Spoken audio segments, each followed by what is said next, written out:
పౌరసత్వ నిరాకారీకరణ అది జరుగుతున్నది. నేను ఇంగ్లీష్లో ఏమనాలంటే డీసిటిజనైజేషన్. ఈ పదాలు నాకు కూడా కొంచెం కష్టం, కొత్తగా తయారు చేసుకొని చెప్పడానికి పరిస్థితి ఇట్లా ఉంది కనుక చెప్పడానికి చెప్తున్నాను. యా అదే దాన్ని మనం ఇంకొక చెప్దామని, అంతకన్నా ఏం లేదు. ఇంకో కొత్త సమస్య, తీవ్రమైన సమస్య ఉందని చెప్పడానికి చెప్తున్నాను. ఇప్పుడు మనం వి ది పీపుల్ ఆఫ్ ఇండియా అంటూ ఉంటాం. చాలా బాగుంది వినడానికి. వి ది పీపుల్ ఆఫ్ ఇండియాతో మొదలవుతుంది మన preamble, constitution of India. Constitution of India గురించి చెప్తున్నారు మన మిత్రుడు ప్రభాకర్ గారు. ఇది ఉంటుందా, ఊడుతుందా అనే క్వశ్చన్ వేస్తున్నారు. మరి ఆయన చివరికి వచ్చిన ప్రశ్న, తీవ్రమైన ప్రశ్న ఏమిటంటే, ఈ రాజ్యాంగంలో ఉన్న పీఠికలోని మొదటి పదంలోని వీధి పీపుల్ అని నేను ఉంటూ ఉంటే అసలు ప్రజాస్వామ్యం ఎక్కడుంది అనే ఒక క్వశ్చన్. తర్వాత రాజ్యాంగం ఉందా లేదా, రాజ్యాంగం ప్రకారంగా రాజ్యాంగేతరంగా కార్యక్రమాలు నిర్వహించుకుంటూ ఉంటే మనం రాజ్యాంగం అనాలా, రాజ్యాంగం లేదని చెప్పాలా, అరాజ్యాంగం అనాలనా, అరాచకం అనాలనా, ఏమనాలి? ఈ పదాలకు దొరకని కొత్త నిర్వచనాలు వస్తున్నాయి. ఆ నిర్వచనాల గురించి మనం ఆలోచించుకుంటేనే రాబోయే ప్రజాస్వామ్యం ఏ విధంగా ఉంటుంది, ఎన్నికలు ఏ విధంగా ఉంటాయా లేదా అని కూడా, ఎన్నికలు ఉంటాయా లేదా, ఉంటే ఎక్కడుంటాయా ఓట్లన్నీ, ఏమన్నా ఈవీఎంలో ఉంటాయా, ఈవీఎంలో ఉంటే కాల్చేసినప్పుడు ఎన్ని ఓట్లు పోతాయి, ఏ ఓట్లు పోతున్నాయి, పాత ఓట్ల కొత్త ఓట్ల, అసలు మనమే వేయని ఓట్లు అని ఎవరైనా పట్టుకుంటారేమో అని అనుమానించి ఆ ఓట్ల యంత్రాలను కూడా తీసేస్తుని కాల్చేసుకుందామా అని కూడా ఆలోచించాల్సిన విషయం. మనం అయిన తర్వాత, ఎలక్షన్లు అయిపోయిన తర్వాత ఎవరో కొందరు గెలిచారు, కొందరు ఓడిపోయారు. ఆ ఓడిపోయిన వాళ్ళ ఓట్లు, సార్ చాలా మంచి క్వశ్చన్ చేసినారు. ఓటర్లుగా ఉన్న, ఇప్పుడు ఓటర్లు కాకుండా ఉన్న, ఓట్లు వేయలేని వారి పరిస్థితి ఏమిటి అని అడుగుతున్నాను నేను. It's very very important question అది. ఉండరా వాళ్ళు, ఎక్కడికి పోవాలి వాళ్ళు? ఇప్పుడు అక్కడ మనం ఇక్కడి నుంచి మళ్ళీ మొదటి వెళ్ళిపోవాలి. ఎక్కడికి వెళ్ళాలి? We the people of India అంటున్నాం. ఇండియా అంటున్నాం. ఇక్కడ ఇండియా అంటే ప్రపంచ ప్రజల దాంట్లో ఉండరు. మాకు కాన్స్టిట్యూషన్ ఆఫ్ ఇండియాలో రైట్ టు లైఫ్ దగ్గర వచ్చినప్పుడు we have the right to live అని ఉంటుంది. అంటే ఎవరు, ఇది ఇండియా వాళ్ళ, లేకపోతే ఇండియా నుంచి వేరే దేశం నుంచి వచ్చిన వాళ్ళకు కూడా హక్కు ఉందా లేదా? దాని జవాబు ఏమిటి? నో, ఓన్లీ ఫర్ సిటిజన్స్ అంటావా? ఫర్ ది పీపుల్ అంటావు. ఫర్ ది పీపుల్ అంటే ఏ పీపుల్? ఎక్కడి నుంచి వచ్చిన వాళ్ళైనా సరే, ఇక్కడ పుట్టి పెరిగి వచ్చి ఒక 2 రోజుల కోసమైనా వచ్చిన వాళ్ళు ఉండి చచ్చిపోవడానికి వచ్చారా? అక్కడికి చంపే అధికారం నీకుందా?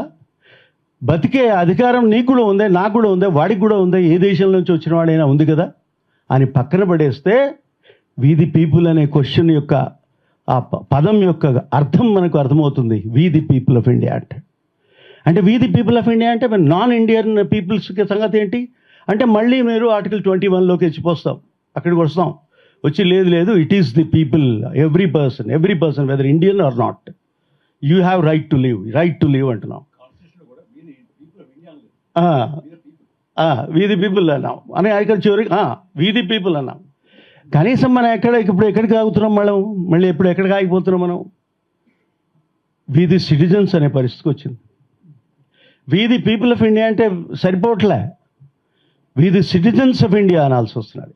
నిజంగా కొన్ని చట్టాలు, కొన్ని హక్కులు రాజ్యాంగంలో, కొన్ని హక్కులు సిటిజన్స్కి ఉన్నాయి, కొన్ని పర్సన్స్కి ఉన్నాయి, అన్ని పర్సన్స్కి ఉన్నాయి. సిటిజన్స్కి ప్రత్యేకంగా కొన్ని, because he is my citizen, because he is our country's citizen, వీడికి ఇన్ని హక్కులు ఇస్తాను స్పష్టంగా మనం రాసుకుంటున్నాం. ఆర్టికల్ 19(1)A చదువుకోండి ఒకసారి. ఆర్టికల్ 19(1)A లేకపోతే రాజ్యాంగం ఉండదు. రాజ్యాంగం లేకపోతే వీధి పీపుల్ ఉండరు, వీధి పీపుల్ లేకపోతే మీరు ఇంకా చదువుకుంటూ ఉంటాం ఏమిటి, ఒకప్పుడు రాజ్యాంగం ఉండేది అని చదువుకునే పరిస్థితులకు వస్తాం. కనుక what is the difference between people, we the people and we the citizens? Question ఏంటంటే ఏ ఏ పీపుల్ గురించి మనం మాట్లాడాలి? Whether voter among the people, ఇప్పుడు ఉన్న ప్రజలలో, అంటే ఇక్కడ నివసిస్తున్న ప్రజలు, ఇక్కడి నుంచి వచ్చిన ప్రజలు, ఇక్కడ పుట్టబోతున్న ప్రజలు, పుట్టిన ప్రజలు, వాళ్ళకి ఏ హక్కు ఇస్తున్నావు, ఏ స్టేటస్ ఇస్తున్నావు? ఏ స్టేటస్, స్టేట్ కాదు స్టేటస్, ఏ పరిస్థితి ఇస్తున్నావు నువ్వు? వాళ్ళు ఏమంటావు? ఓటర్ అంటావా? Yes, voter. ఏ బేసిస్ మీద ఓటర్ అంటున్నావు? ఇంకెన్నో ఉన్నాయి, మేము అవి ఉన్నాయి ఇవన్నీ అడుగుతూ ఉంటాం. అడిగినప్పుడు ఆ ఓటు లేదు అని నువ్వు నిర్ణయించుకున్న తర్వాత వాడు ఏమైపోతాడు? This is the question. ఏ ఓటర్స్ అంటే వీ ది పీపుల్ ఆఫ్ ఇండియాలో వీ ది ఓటర్స్ అంటే ఎవరు? నెక్స్ట్ క్వశ్చన్, ఆధార్ ఉంటే సరిపోతుందండి? అన్నిటికీ ఆధార్ ఉండాలి, అన్నిటికీ ఆధార్ ఉండాలి కదా? అన్నిటికీ ఆధార్. మీరు రోజు ఎన్నిసార్లు ఆధార్ చూపిస్తారండి? చూస్తూనే ఉంటారు. ఆధారం అది లేకపోతే నిరాధారం. మన బతుకేమిటో తెలియదు. ఆ ఆధారం, అసలు ఆధారం అనేది దాంట్లో ఏమిటి మనకు? మన ఇవి ఏమంటారు, ఈ చిలుకలు, ఇవి కూడా చూపుతారు, కళ్ళు కూడా చూపిస్తారు, వేళ్ళన్నీ చూపించాలి. ఏమిటి? కళ్ళు, కనుపాపలు చూపించాలి. 5-10 ఏళ్ళ, ఇంకా నయం 10, నాకు 20 ఉన్నాయి, మరి ఏం చూపించాలో నాకు తెలియదు. అన్ని వేళ్ళు చూపించిన తర్వాత, అవి పుట్టించిన తర్వాత కూడా నేను ఆధార్ ఇవ్వను అంటే వాడి గతి ఏంటి? నా మెయిన్ క్వశ్చన్. అది ఇస్తావు, అది ఇచ్చి కూడా నువ్వు ఆధారం అంటాడు.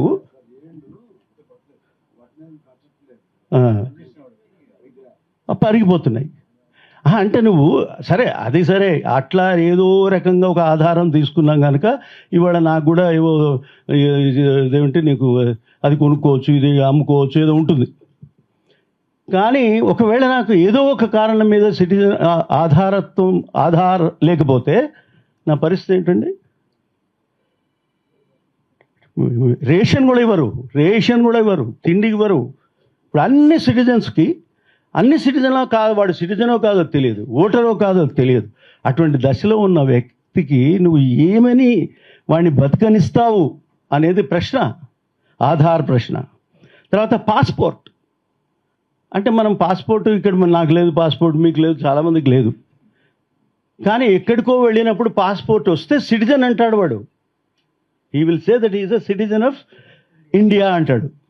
అది మనం సిటిజనేనా? నమ్మే అవకాశం ఉందా? అనే అవకాశం ఉందా? అంటే స్పష్టంగా హోమ్ మినిస్టర్స్ స్వయంగా చెప్పినాడు, నీకు పాస్పోర్ట్ ఉన్నంత మాత్రాన నీవు సిటిజన్ కాదు అన్నాడు. మరి నీ గతి ఏంటి? నీకు ఇదేమిటి, పాస్పోర్ట్ ఉండదు, రేషన్ ఉండదు, ఆధార్ ఉండదు, ఓటర్ ఇది ఉండదు. నేను అక్కడికి వెళ్ళిపోతున్నా, నేను ఆ ఓటర్లను ఎట్ట తీసేస్తున్నాను సార్ బాగా వివరంగా మనకు చెప్పినారు. అసలు నీకు సిటిజన్ అనే విషయమే నీకు లేని పరిస్థితి వస్తూ ఉంటే, అసలు పర్సన్ అనడానికి కూడా, ఒక ప్రజా అనడానికి కూడా వీలైన దశలో నువ్వు వస్తూ ఉంటే, we the people of India అంటే వీధి వరల్డ్ అనాలనా, వీధి యూనియన్ వరల్డ్ అనాలనా, ఏమనాలి? ఎక్కడ వీధి? ఏ దేశం? నేను ఏ దేశం నుంచి వచ్చాను? సపోజ్ బ్రహ్మాండమైన క్వశ్చన్, ఒకటి పెద్ద క్వశ్చన్ రేజ్ చేసినారు ప్రభాకర్ గారు. ఏమిటా క్వశ్చన్? ఒకవేళ మేము ఓట్లు లేని వాళ్ళము అని మీరు ఐడెంటిఫై చేస్తే వాడు ఎక్కడికి పోవాలి? Where is that he has to go? పోనీ సిటిజన్ అన్న అంటావా? నాకు ఓటు ఇచ్చావో ఇవ్వలేదో పోనీ, సిటిజన్ అంటావా? పోనీ అనాలి. ఎట్లా అంటావు సిటిజన్ అని? నీకు ఆధారం ఉన్నంత మాత్రాన సిటిజన్ ఇవ్వను, నీకు పాస్పోర్ట్ ఉన్నంత మాత్రాన మీకు సిటిజన్ ఉండదు, మీకు రేషన్ కావాలంటే రేషన్ ఇస్తాం తిను, కానీ సిటిజన్షిప్ ఇవ్వను. ఇట్లా అంటూ ఉంటే నేను సిటిజనా కాదా? 19(1)A నాకు అప్లై అవుతుందా కాదా? సిటిజన్ అయితే 19(1)A, ఒకవేళ మామూలు పర్సన్ అయితే, an ordinary person, the world over person, a person coming from other country, he's a person, is a more important personality is person. వాడి గతి ఏంటి అంటే వాడిని అటు సిటిజను కావు, ఇటు ఓటరు కాదు, అటు ఆధారం నీకు ఉండదు, ఇక ఉన్నని వాడిని మీరు ఏమనాలి? We the people of India అంటే ఏమనాలి? ఇది పౌరసత్వ నిరాకరీకరణ జరుగుతున్నది. That is a most dangerous point that you are suppose to. We are discussing on SIR SIR, okay fine. సర్తో ఆగిపోదు, సర్తో సమస్యలు మొదలవుతున్నాయి. అది బిగినింగ్ ఆఫ్ ది సర్. దాని వెంట ఏమున్నది? ఎన్పిఆర్ ఉంటుంది, దాని పక్కన ఎన్ఆర్సి ఉంటుంది, దాని పక్కన యాడ్ చేసి సిఏఏ ఉంటుంది. ఆ సిఏఏ ఉంచిన తర్వాత వీడు సిటిజనా కాదా అని వాళ్ళు నిర్ణయిస్తారు. ఎవరండి? ఇప్పుడు చెప్పారు కదా, మేము ఓటర్లం కదా సార్, మేము ఇప్పుడు మనం ఏమంతా అనుకున్నాం, అబ్బా ఓటు వేస్తే చాలండి మనం బతికినట్టు. చాలామంది వరంగల్ లాంటి చిన్న ప్రాంతాలు, లోకల్, ఇంకా ఏమనాలి దాన్ని, గ్రామాలలో వచ్చిన వాళ్ళు ఏమనుకుంటారు, మేము ఖచ్చితంగా ఓటేస్తాం. ఎందుకు ఓటేస్తామంటే, సార్ బతికున్న దానికి ఎగ్జాంపుల్ ఇదే కదా సార్, ఓటేయడమే కదా సార్. ఓటేసినా కనుక నేను బతుకున్నవాడిని. లేకపోతే నేను ఎక్కడి నుంచో వస్తాడు ఆయన, నాకు చాలా మంచి మిత్రుడు ఆయన, ఎక్కడి నుంచో వస్తాడు, అమెరికా నుంచి ఎక్కడి నుంచో వస్తాడు. ఎందుకంటే వాడు ఓటింగ్ ఉంది నాకు, మళ్ళీ ఈలోగా నేను మళ్ళీ రాలేను కనుక ఇక్కడే ఉంటున్నా.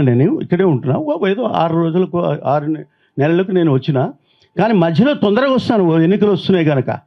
ఎందుకంటే నేను కనుక ఇవ్వకపోతే నన్ను సిటిజన్ అనే ఎవరు బతికున్నవారు అని కూడా ఆ ఊళ్ళో ఒప్పుకో. ఏమరా నువ్వు రాలేదా, ఈ ఊళ్ళో ఉండి నువ్వు ఓటు వేయలేదా, ఏం బతుకురా నీ బతుకు అని తిట్టే దశలో ఉన్నప్పుడు మనం వాడి యొక్క ఇండిపెండెన్స్ ఐడెంటిటీ ఎక్కడి నుంచి వస్తుంది? ఇంకెందుకు బతకడమేగా, చచ్చిపోవడమే అన్నట్టు. కానీ ఇప్పుడు నేను ఓటరే నేను కాదు అని 1,00,000 రూపాయలు సరే కొన్ని కోట్ల మంది గురించి చెప్తున్నారు, నెంబర్స్ ఇస్తున్నారు, భయంకరమైన నెంబర్స్ ఆర్ భయంకరమైనవి. ఆ భయంకరమైన నెంబర్స్లో కనుక మనం అర్థం చేసుకుంటూ ఆ నెంబర్ల వెనక జీవితం గురించి ఆలోచించండి. నెంబర్ల వెనక జీవితం, స్టాటిస్టిక్స్ వెనక జీవితం, స్టాటిస్టిక్స్లో నడుస్తున్న కథ జీవితం ఎక్కడుంది అనేది ఆలోచించుకోవాలి. అసలు ఇవన్నీ మీరు లేవనుకుపోతే, అసలు జీవించే హక్కే నాకు ఉందని నేను చెప్పలేకపోతే, జీవించే హక్కు అసలు ఉందా లేదా అని అడిగే ప్రశ్న వచ్చేసింది. జీవించే హక్కు. మళ్ళీ ఆర్టికల్ 19 వాళ్ళు ఏవో మేమంతా 21 అని మేమంతా చదువుకోవడం, మేమంతా చెప్పడం, అది ఉంది అని మేము అనడం. ఒక ఆయన ఈ ఎమర్జెన్సీ కాలంలో ఒక క్వశ్చన్ వచ్చింది. ఏడిఎం జబర్పూల్ అనే కేసులో సుప్రీంకోర్టులో పెద్ద బెంచ్ ధర్మపీఠం చెప్పింది. ఏం చెప్పింది? ఒకవేళ పరిస్థితులు బాగులేకపోతే మిమ్మల్ని చంపే హక్కు కూడా మాకుంది అన్నాడు. ఏది? సుప్రీంకోర్టు చెప్పింది. ఎప్పటిదాకా? 50 ఏళ్ళు ఉంది అట్లా ఆ చట్టం. 50 ఏళ్ళు ఉంది. 50 ఏళ్ళు అంటే చంపే హక్కు నీకు ఇచ్చిన తర్వాత ఇక నేను బతకడం ఏంటండి? ఎట్ట బతుకుతామండి? అంటే నా ఇష్టం అన్నమాట, నేను ఎప్పుడైనా చంపేస్తాను. అప్పుడు ఒక మహానుభావుడు హెచ్ఆర్ ఖన్నా అని ఒక మహానుభావుడు, మీరంతా కలిసి ఆయనకు నమస్కారం పెట్టుకోవాల్సిందే, అంత గొప్ప వ్యక్తి ఆయన. అప్పటికి ఆయన చీఫ్ జస్టిస్ ఆఫ్ ఇండియా కావాల్సిన వ్యక్తి. కానీ ఈ జడ్జిమెంట్ ఏమన్నా అంటే, ఈ జడ్జిమెంట్లో ఆయన డిసెంట్ అంటే నేను ఒప్పుకోను, నువ్వు చెప్పే చట్టం, నువ్వు చెప్పే క్వశ్చన్ అసలు బతికించే హక్కు ఉంటేనే కదా మిగతా హక్కున్ని ఉంటేవి, నువ్వు ఎట్లా తీసేస్తున్నావు నువ్వు అది అని ఆయన క్వశ్చన్ చేసినాడు. చేస్తే మెజారిటీ వాళ్ళది, మైనారిటీ ఈయన. ఆ మైనారిటీలో ఉండి కూడా ఇటువంటి చట్టం నువ్వు చేస్తావా, ఇటువంటి సూత్రం తయారు చేస్తావా నువ్వు? కనుక వాడిని సీజీఐ కూడా వేయకుండా ఆపేశారు వీళ్ళు, ప్రభుత్వం వాళ్ళు. అయినా ఆయన పోయింది, కానీ ప్రజల జీవితానికి సంబంధించిన అద్భుతమైన సూత్రాన్ని నేను నిర్మించానని ఈ రాబోయే అన్ని రోజుల్లో వాళ్ళకి సంవత్సరాల్లో కూడా తెలుస్తుంది అని చెప్పాడు. నిజం. ఇవాళ వీఆర్ రిమెంబరింగ్ ఎంతోమంది సీజేఐలు వచ్చినారు, ఎంతోమంది సీజేఐలు పోతున్నారు. ఎన్నడు పోయారో నాకు లెక్కలేదు, నీకు అసలే లెక్కలేదు, లెక్క పెట్టాల్సిన అవసరమే లేదు. ఆయన ఎందుకు అయ్యాడో సీజేఐ మనకు తెలియదు, ఎందుకు వెళ్ళిపోయాడో మనకు తెలియదు. 4 రోజులు వస్తాడు, ఒక ఆయన 15 రోజులు వస్తాడు, ఒక 20 రోజులు వస్తాడు, 32 రోజులు వస్తాడు. నాకు ఎగ్జాక్ట్ రేట్లు నాకు తెలియదు, వెళతాడు. ఒక ఆయన వచ్చి, నువ్వు ఇప్పుడు మన మిత్రుడు పాట పాడాడు కదా, మంచి మిత్రుడు, ఎక్కడున్నాడు, ఏమైనా ఆ పేర్లు ఏమిటి చెప్పు? బొద్దింకలు అని మేము అందులో ఆర్టీఐ వాళ్ళు కూడా ఉన్నారు, నేను కూడా ఉన్నా. బొద్దింక, లేకపోతే ఇంకెవడో జిల్ల పురుగు అని ఇట్లా నాకు రకరకాల పేర్లు ఇస్తే, నువ్వు క్వశ్చన్ చేసినవాడు, నువ్వు కేసు పెట్టినవాడు, నువ్వు అంటే ఏమన్నా అది అటువంటి తిట్లు నాకు వినడానికి కూడా ఇష్టం లేదు, ఆ మాట అనడానికి కూడా ఇష్టం లేదు. అటువంటి వ్యక్తులను పోల్చి ఇటువంటి వాళ్ళు నా సీజేఐ అని అంటూ ఉంటే, నువ్వు ఎన్ని చెప్పినా పాపం ఆ సీజేఐ అనేది వచ్చింది, బీజేపీకి పోటీగా సీజేపీ వచ్చింది. సరే, అంటే మనం ఇప్పుడు అర్థం చేసుకోవాల్సింది ఏంటంటే, మనం మనుషులమేనా కాదా? బొద్దింకలమా మనుషులమా? నేను బొద్దింకనా మనిషినా? This is the question. నేను మనిషినా అన్న తర్వాత నేను పౌరసత్వం నాకుందా? నెక్స్ట్ క్వశ్చన్, నాకు ఓటు ఉందా? నెక్స్ట్ క్వశ్చన్, నాకు ఆధార్ ఉందా? తర్వాత ఇంకోటి ఏముందండి, పాస్పోర్ట్ ఉందా? ఏం లేకపోతే నేను గెట్అవుట్ అంటూ ఉంటే, రేషన్ కూడా ఇవ్వకపోతే గెట్అవుట్ అంటూ ఉంటే ఎక్కడికి పోవాలి నేను? Who am I? Where am I? Are we the people of India? Are we the people? First of all ఆయన చెప్పినట్టు, మన మిత్రుడు చెప్పినట్టుగా, are we the people? People అంటే ఏమిటంటే బతికించినవాడు, బతికి ఉన్నవాడు, బతకగలిగినవాడు, బతకవలసిన వాడు. వాడిని ఏం చేస్తున్నామండి మనము? ఇవన్నిటి క్వశ్చన్స్ సర్ కింద ఉన్నాయి. ఈ క్వశ్చన్స్ అన్ని సర్తో ఆగిపోతుంది, సర్తో మొదలవుతుంది అని చెప్పడానికి వస్తున్నాను. ఇక మనం ఓటు చాలా పెద్ద పవర్ మనకి, 100% పవర్ మన చేతిలో ఉన్నది, ఓట్ పవర్. మనం దాన్ని ఓటేశ్వరుడు అనాలి. కోటేశ్వరుడు కాదు, నేను కోటేశ్వరుడు కాకపోయినా పర్వాలేదు, ఓటేశ్వరుడు అయితే చాలు. నేను ఓటేశ్వరుడిని అని ఎంత గర్వంగా మా ఊరికి వెళ్ళి, మా ఊళ్ళో మేము ఓటేసుకోవాలి, మా ఊళ్ళో వేస్తా ఓట. నేను అప్పుడు ఢిల్లీలో ఉన్నప్పుడు నాకు సిటిజన్షిప్గా ఉన్నప్పటికీ ఇంకా రాలే, నేను అప్పటికి ఇక్కడ వచ్చి సిటిజన్షిప్ వచ్చి తీసుకొని, అక్కడ సిటిజన్షిప్ కాదు, అక్కడ ఓటర్ కార్డు తీసుకోవడానికి ముందు ఎలక్షన్స్ వచ్చినాయి. ఒక ఎలక్షన్స్ వస్తే మళ్ళీ నేను ఇక్కడికి వచ్చేసి బయలుదేరి హైదరాబాద్ వచ్చి, దానికి ఫ్లైట్ మీద వచ్చి, ఫ్లైట్ ఖర్చు ఎంతో మనకి ఇప్పుడు చెప్పాడు ఇంతకుముందే, సారే లెక్క పెట్టారు. అక్కడికి పోయి నేను మా కుటుంబం అంతా అక్కడ ఉన్నప్పుడు మేము వెళ్ళి, ఆ 10 మంది 4 వెళ్ళి కలిసి ఓట్లేసి వెళ్ళిపోయి, మళ్ళీ ఓటింగ్ మార్చుకొని, ఈలోగా మళ్ళీ ఢిల్లీలో ఉన్న ఓట్లు మేము ఎప్పుడు ఎన్నికలు వస్తే అప్పుడు ఓట్లు వేసుకుని, నేను ఢిల్లీ నుంచి హైదరాబాద్ వచ్చిన తర్వాత హైదరాబాద్లో మళ్ళీ నా ఓట్లు పెట్టించుకొని, ఇంత నానా తంటాలు పడుతూ ఉంటే, నా ఓటు పవర్ లేదని మా ప్రభాకర్ గారు మనకు ఏమిటి రుజువుతో చెప్పేస్తూ ఉంటే, నాకు ఓటు ఉందా లేదా అనే పరిస్థితిలో మనం ఉంటే, నేను ఓటు వేస్తే ప్రభుత్వం వస్తుందని నేనంటూ ఉంటే, ఓటు వేయకపోయినా ప్రభుత్వం రాదు, ఇంకో కొత్త ప్రభుత్వం వస్తుంది అని మీరు చెప్తూ ఉంటే, what is that we're going to do now? What is that? నా ఓటు ఎటు జారిపోతున్నది, ఎటు పారిపోతున్నది నా ఓటు అనేది మన ముందున్న ఒక భయంకరమైన ప్రశ్న. సరే, ఓట్లు వేశారు, ఆ ఓట్ల కింద ఎవడో గెలిచాడు, ఎవడో ఓడిపోయాడు, పోయిందా అనుకుంటా. నాకు 2 రోజుల క్రితం నేను ఆ న్యూస్ చదివితే మాత్రం ఎంత బాధ ఎంతంటే, వాడు ఎవడు ఏ క్యాలెండర్, ఏ ఎమ్మెల్యే, ఏ ఎంపీ నాకు అక్కర్లేదు. ఎవరైతే ఎంపీలతో నాకేం సంబంధం లేదు. ఇప్పుడు నువ్వు ఎంపీ అయినావు అనుకో, ఇప్పుడు ఏమైంది? నిన్నటి కథ, 2 కథ, మొన్నటి కథ చూడు, ఏం కథ? నేను ఓటు వేయగలను, ఎంపీ కాగలను, నేను ఓటర్ని, కానీ నువ్వు ఒప్పుకోవు. ఏం ఒప్పుకోవు అంటే, నాట్ అప్లికబుల్ అట. ఇటువంటి కొత్త పద్ధతి నేను ఎక్కడ కనపడలే నాకైతే. నాట్ అప్లికబుల్ అంటే, నేను నిజం చెప్పలేదు, నిజం చెప్పాను, నిజం చెప్పవలసిన విషయం చెప్పనందుకు నాకు శిక్ష అంటే okay, I agree, I listen to it. కానీ నువ్వేమంటున్నావు? Non applicable. ఒరిజినల్ అంటే ఎలిజిబుల్ అంటలే, మిత్తమా చదవండి, ఇది ఏమో ఈ పదం మహాభయంకరమైన పదం ఇది. నాన్ అప్లికబుల్ అంటే అయిపోయా. నాన్ అప్లికబుల్ అంటే నేను రిజెక్ట్ చేసి పడేస్తా, వెళ్ళిపోయాడు పాపం. గెలవవలసిన ఎంపీ ఇంకెవరో ఎంపీ అయ్యారు. ఏ పార్టీ కావాల్సిన ఎంపీ కాదనేవాడు ఆ పార్టీ కావాల్సిన వ్యక్తి బీజేపీ ఎంపీ అయిపోయి రాజ్యసభలో ఉండి రాబోయే 2 of the 3 ఏమంటారు, 2 ఏమంటుంది 2 అది దాంట్లో నేను ఇట్లా ఒక్కొక్కడి గురించి లెక్కలు పెట్టుకుంటూ ఉంటే నేను ఒక ఎంపీ గురించి నేను మాట్లాడితే సారు ఒక్కొక్క మనిషి గురించి చెప్తున్నాడు. ఒక్కొక్క మనిషి ఒక్కొక్క ఓటర్ గురించి చెప్తున్నాను. నేను ఒక్కొక్క మనిషి గురించి ఇప్పుడు అడుగుతున్నాను. ఆ ఒక్క మనిషి ఎవడుంటాడా? ఎవరా వాడు? ఓటీశ్వరుడా, కోటీశ్వరుడా, అసలు బతుకున్నవాడా, బతికలేనివాడా? వాడెవడు? This is the question. So who will ఇంతకుముందు ఒక చట్టాల గురించి చెప్పాలి సారు ఏమన్నాను, పండితుడు అని అంటుంటున్నారు. ఏం పండితులో నాకు తెలియదు, కానీ అన్యాయ పాండిత్యంలాగా అనిపిస్తోంది. న్యాయ పాండిత్యం అనిపించట్లేదు నాకు. అయితే ఇక్కడ ఏమొస్తుందంటే నాకు నా ముందున్న ప్రశ్న ఏంటంటే, అప్పట్లో అసలు ఈ ఎలక్షన్ కమిషనర్స్ని ఎంపిక చేయడానికి ఒక మంచి చట్టం రావాలి అని అందరూ అనుకుంటే సుప్రీంకోర్టు దాకా పోయింది.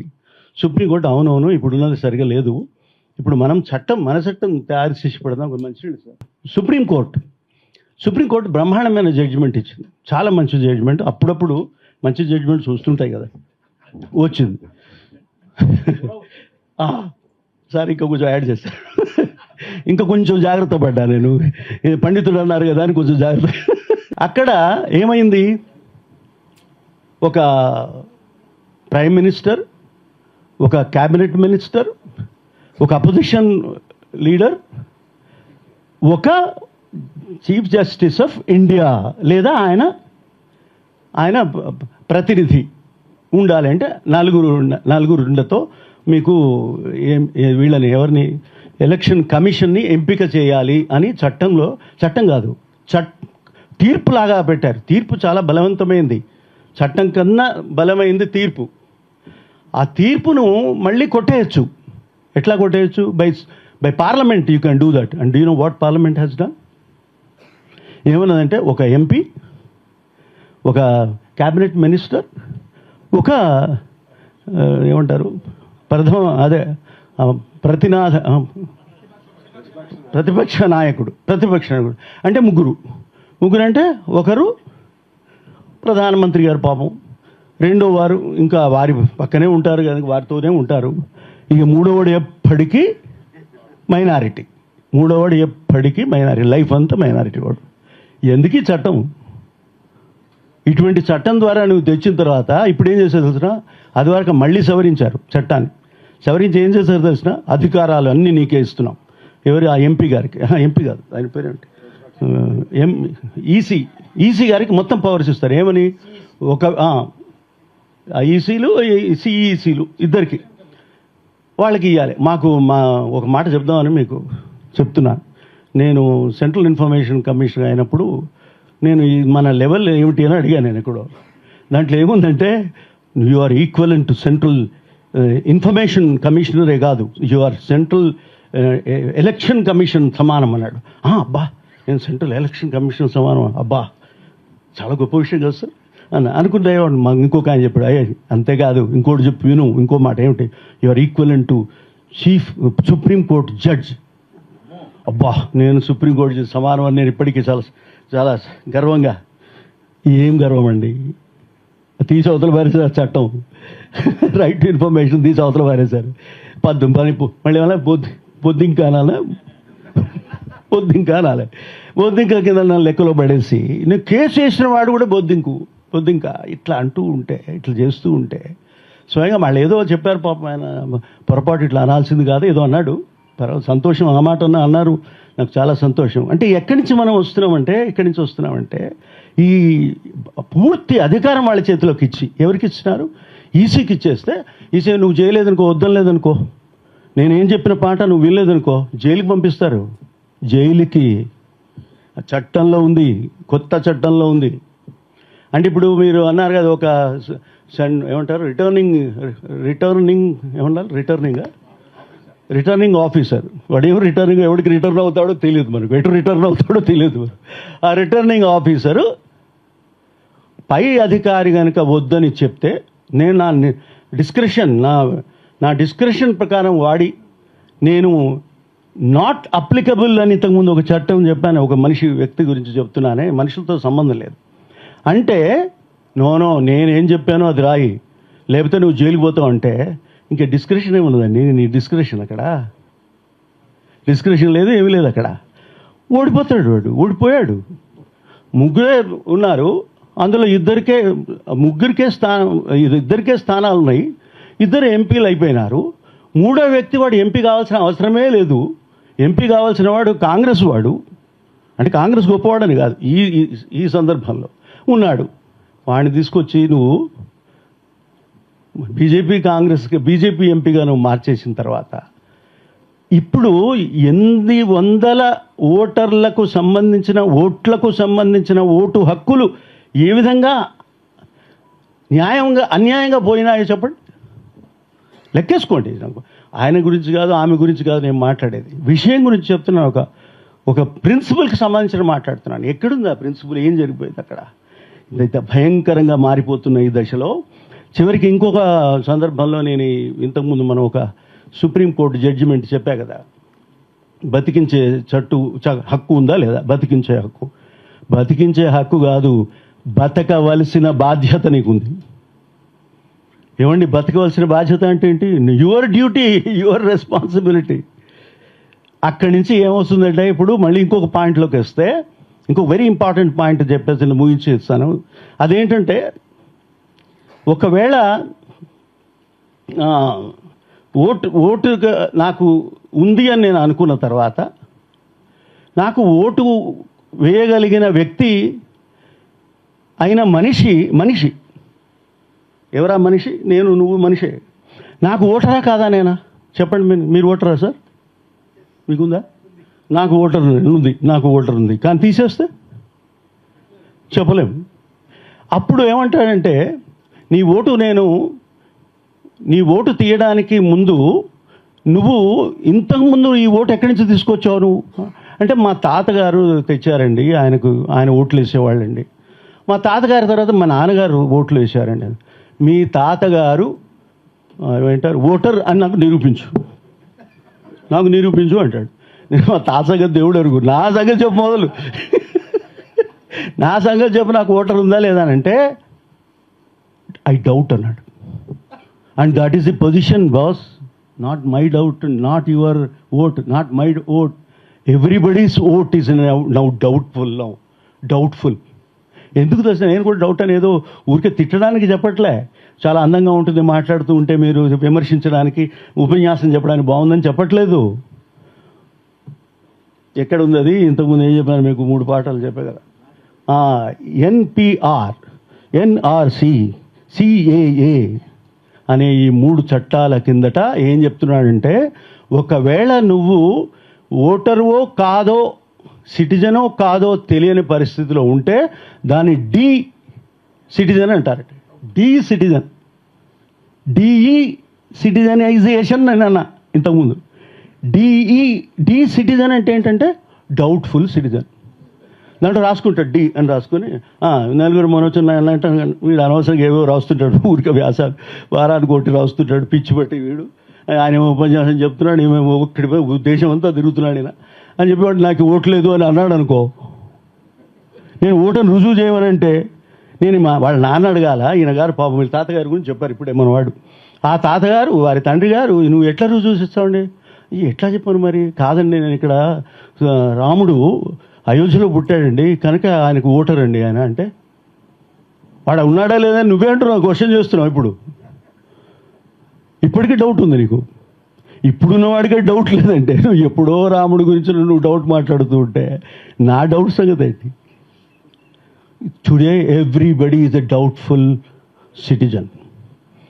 సో నేను ఒక పుస్తకం రాశాను, అది ఎప్పుడు వస్తుందో నాకు కూడా తెలియదు, అంత కష్టాలు ఉన్నాయి దాంట్లో. అందులో ఏముందంటే, are we the citizens of India? Question is are we the citizens of India? Are we the citizens of India అంటే వ్యతిరేకం అవుతుంది. జాగ్రత్తగా పాజిటివ్గా ఇద్దామంటే we the citizens of India అని మార్చుకున్నాం. We the citizens of India, who is citizen? అవన్నీ మనం ఆలోచించాల్సిన అవసరం ఉంది అని మీకు చెప్తూ, ఆ సిటిజనో కాదో మీకు తెలిసిన తర్వాత, ఓటర్ అవునో కాదో తెలిసిన తర్వాత, మీరు మనిషో కాదో తెలిసిన తర్వాత, మీరంతా కలిసి ప్రజాస్వామ్యం గురించి మాట్లాడితే, ఆ ప్రజాస్వామ్యం అనేది రాజ్యాంగంలో ఉంది అని మీరు అనుకుంటూ ఉంటే, మీరు అర్థం చేసుకుంటే, దాని గురించి మాట్లాడగలిగితే, క్వశ్చన్ చేయగలిగితే 1918 కన్నా వాడుకుంటే, 1918 కనీసం వాడుకొని, అయ్యా నేను ప్రశ్నిస్తున్నాను, నీకు ఎక్కడి నుంచి నా ఓటు ఎందుకు తీసేసావు, ఎందుకు వస్తున్నావు, ఎందుకు తీసేస్తున్నావు, ఎందుకు వస్తున్నావు, ఎందుకు ఇవ్వవు అని అడిగే ప్రశ్న మీకుంటే మనకు రాజ్యాంగం బతుకుతుంది. మీరు నేను బతుకున్నట్టు లెక్క. Thank you.